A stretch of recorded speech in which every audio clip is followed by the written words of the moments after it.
ஆமாமா, நீங்களும் அப்பாவும் மணமக்களா மணமேடையில ஒன்னா நிக்கிறத பாக்க நாங்க கொடுத்து வச்சிருக்கணுமா? நீங்க கண்டிப்பா இதுக்கு சம்மதிக்கணுமா? அம்மா, இத்தனை வருஷம் சேர்ந்து வாழறதுங்கிறது எவ்வளவு பெரிய குடுப்பன. அது எல்லாருக்குமே வாய்க்காது. உங்களுக்கு அமைஞ்சிருக்கு. ப்ளீஸ் ஒத்துக்கோங்கம்மா. அத்தை, இவ்வளவு தூரம் உங்க பொண்ணுங்க எல்லாரும் சொல்றாங்கல்ல, ஒத்துக்கோங்க அத்தை. எங்களுக்கும் உங்க கல்யாண நாள சீரும் சிறப்புமா கொண்டாடணும்னு ஆசையா இருக்கு. ப்ளீஸ் அத்தை. வேண்டாம் மாப்ள, இவ்ளோ வருஷமா சிம்பிளா கொண்டாடிட்டு இப்ப மட்டும் ஏன் கிராண்டா கொண்டாடணும்? வீட்லயே கொண்டாடலாமே. அத்தை, இது என்னோட விருப்பம் மட்டும் இல்ல, இங்க எல்லாரோட விருப்பமும் அதான். ப்ளீஸ் இதுக்கு மட்டும் நோ சொல்லாதீங்க. ஆமாமா, இது அவர் விருப்பம் மட்டும் இல்ல, எங்க எல்லாரோட விருப்பமும் அதாம்மா. ப்ளீஸ்மா ஒத்துக்கோங்களேன்.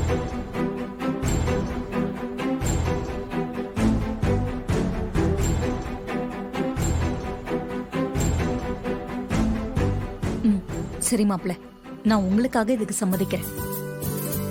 ஹே,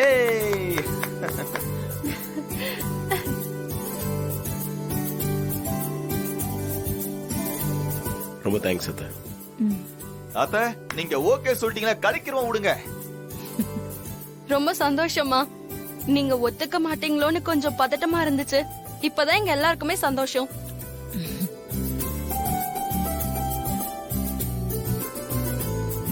என்னங்க, நான் தான் ஒத்துக்கிட்டேன்ல, அப்புறம் ஏன் என்னமோ மாதிரி இருக்கீங்க? ஈஸ்வரி, நான் உன்னை கேட்டா கோவப்பட மாட்டியே? சொல்லுங்க. நான் எங்க அப்பா அம்மா கிட்ட சொல்லாம ஊரை விட்டு வந்துதானே உன்னை கல்யாணம் பண்ணிக்கிட்டேன். என் கல்யாணத்தை எங்க அப்பாவும் அம்மாவும் பார்க்கலையேங்கிற வருத்தமும் ஆதங்கமும் இன்னும் எனக்குள்ள இருந்துகிட்டு தான் இருக்கு. அதே வருத்தமும் ஆதங்கமும் அவங்களுக்கும் இருக்குன்னு தான் நினைக்கிறேன். ஆனா அவங்க அதை வெளியில காட்டிக்காம இருக்காங்க. அதுக்கு நான் என்ன பண்ணணும்? இந்த கல்யாண நாளை சிறப்பா கொண்டாடணும் முடிவு பண்ணிருக்கோம். அந்த நல்ல நாள்ல எங்க அம்மா வந்து நம்மள ஆசீர்வாதம் பண்ணா நல்லா இருக்கும்ல, அவங்களையும் கூப்பிடலாமே.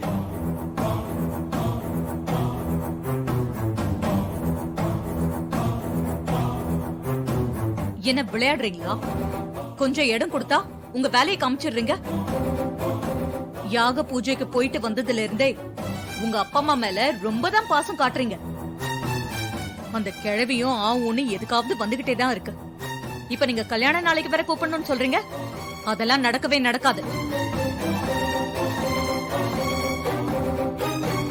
இப்படி ஏதாவது செஞ்சு கொஞ்சம் கொஞ்சமா ஒன்னாயிடலான்னு பாக்குறீங்களா? அது நான் இருக்கிற வரைக்கும் நடக்காது. நீங்க என்ன சொன்னாலும்.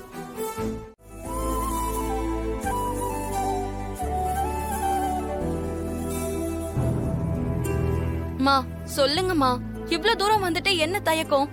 மாப்ள, ஆக்சுவலா எனக்கு அந்த கிழவி வருது இப்பவும் பிடிக்கல. ஆனா ஒத்துக்கிறேன், என் பொண்ணுங்களுக்காக மட்டும்தான் இதுக்கு ஒத்துக்கிறேன்.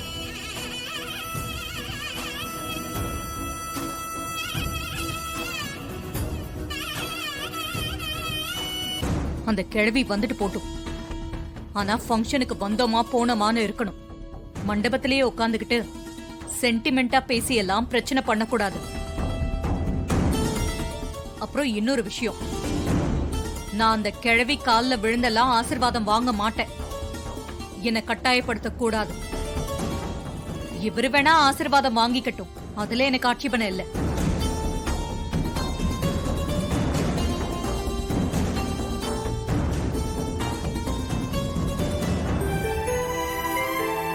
மாமா, அத்தை இந்த அளவுக்கு ஒத்துக்கிட்டதே பெரிய விஷயம்.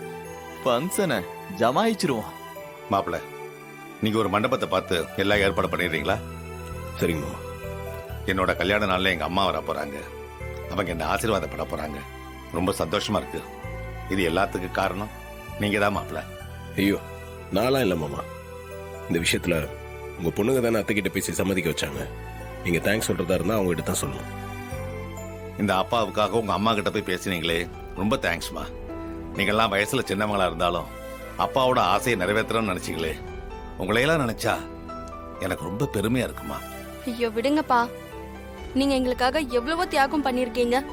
உங்களுக்காக இந்த சின்ன விஷயத்த செஞ்சதுல எங்களுக்கு ரொம்ப சந்தோஷம்ப்பா. நம்மள இரிட்டேட் பண்ற மாதிரியே ஒவ்வொரு விஷயமும் நடக்குதே. என்ன பண்றது? இந்த ஃபங்க்ஷன்ல ஏதாவது குழப்பம் பண்ண முடியுமான்னு பார்க்கணும்.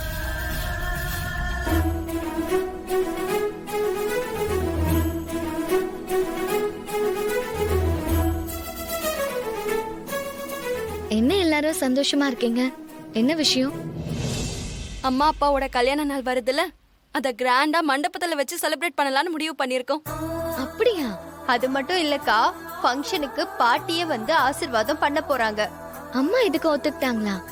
ஆச்சரியமா இருக்கே. இது எல்லாத்துக்குமே காரணம் உன்னோட ஹஸ்பண்ட் தான். அவர்தான் இந்த ஃபங்க்ஷனை கிராண்டா பண்ணணும்னு சொன்னாரு. அம்மா முதல்ல வேண்டான்னு தான் சொன்னாங்க. அப்புறம் நாங்க எல்லாரும் பேசிதான் சம்மதிக்க வச்சோம்.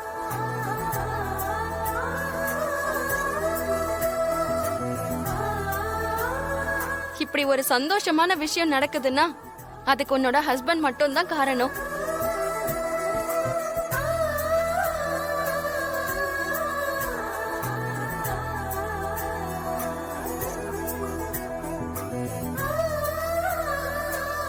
அப்புறம் மாமா, ஃபங்க்ஷன் வேலை எனக்கு தலைக்கு மேல இருக்கு.